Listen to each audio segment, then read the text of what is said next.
एक बार की बात है, एक व्यक्ति बड़ा ही घमंडी था। उसे अपने धन का काफी घमंड था। एक दिन उसके द्वार पर कुछ संत आए। संतों ने कहा कि पुत्र, आज हमारे खाने और रहने का व्यवस्था यहीं कर दो। हम लोग कल प्रातः यहाँ से निकल पड़ेंगे।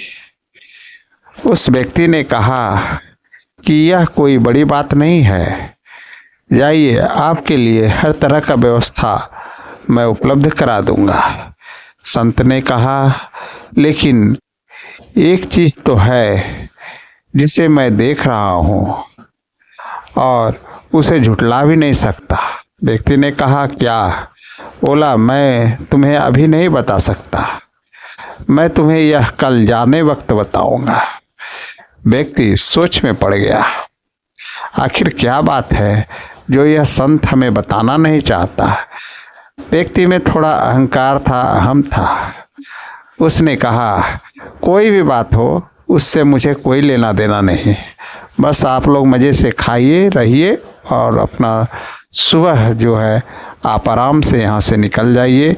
मुझे बताना हो तो भी ठीक, नहीं बताना हो तो भी ठीक, उसके लिए मैं चिंतित नहीं रहता।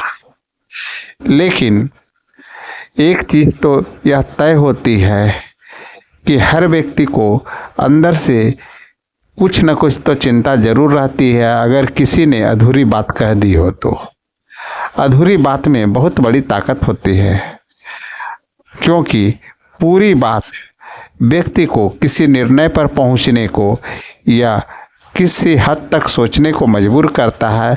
लेकिन अधूरी बात तो कहा जाता है ना, न घर का न घाट का। वो स्थिति में व्यक्ति रहता है।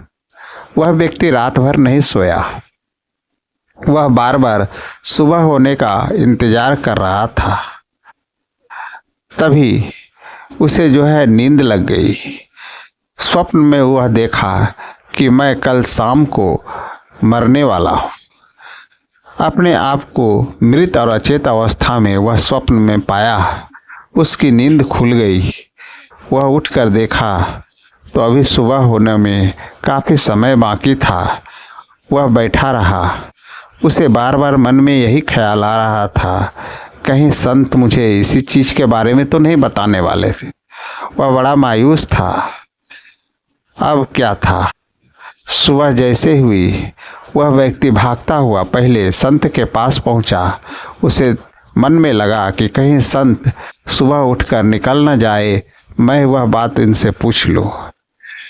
मन में यह भय लेकर वह संत के पास दौड़ता हुआ आया और उसने कहा कि हे संत महाराज, मुझे आप बताइए कि आखिर वो बात क्या थी जिसके लिए मैं परेशान रात भर से हूँ, और मैंने स्वप्न में देखा कि मैं आज शाम तक में अपने आप को मृत अवस्था में पाया हूँ।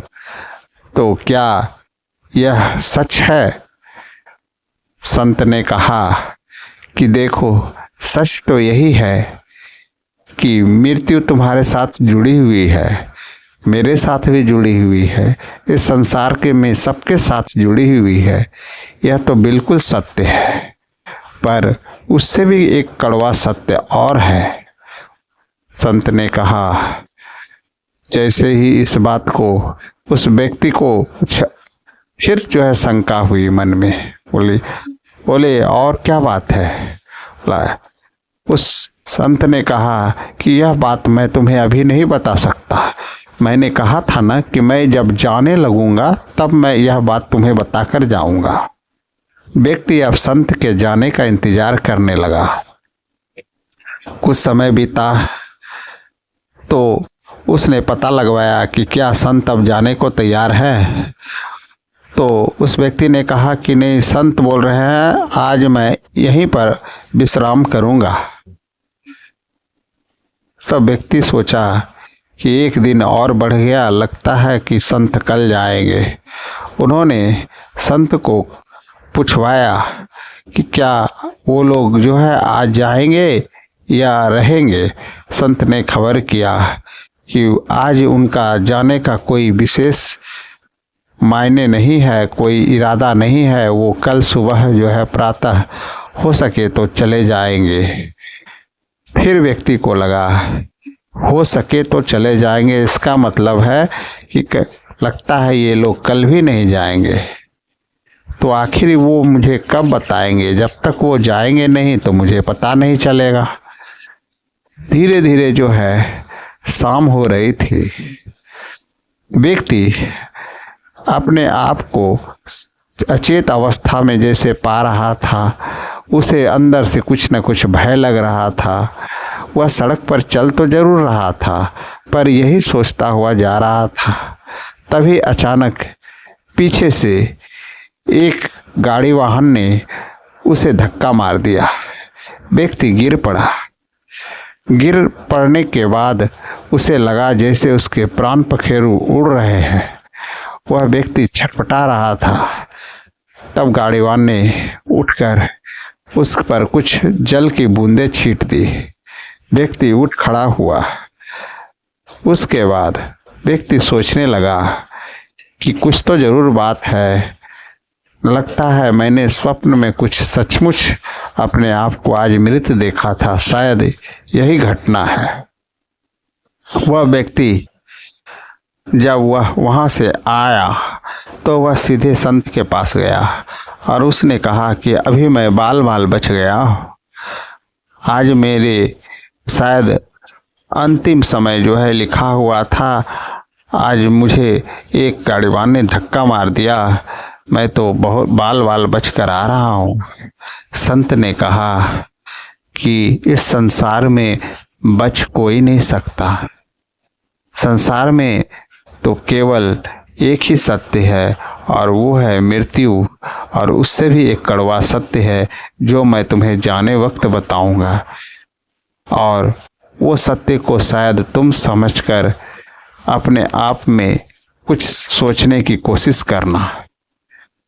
तब व्यक्ति फिर शंका में पड़ गया और उसने कहा कि संत ने तो मेरी बातों को ध्यान में लिया ही नहीं। खैर कोई बात नहीं, मैं कल ही संत से। उस रात जब सेठ गहरी नींद में सोया हुआ था तो उसके खलिहान में आग लग गई। सारी फसल जलकर बर्बाद हो गई। सुबह हाहाकार मचा हुआ था। संत बैठकर ये सब देख रहे थे। व्यक्ति दौड़ता हुआ उनके पास आया, बोला कि हे संत महाराज, रात को मेरे खलिहान में आग लग गई। मुझे करोड़ों का नुकसान हो गया। मैं कहीं का नहीं रहा। मेरे सारे धन नष्ट हो गए। कि संत ने कहा, मैं जानता हूँ, मैं जिस समय तुम्हारे पास आया था मैं उसी समय सब कुछ जान गया था।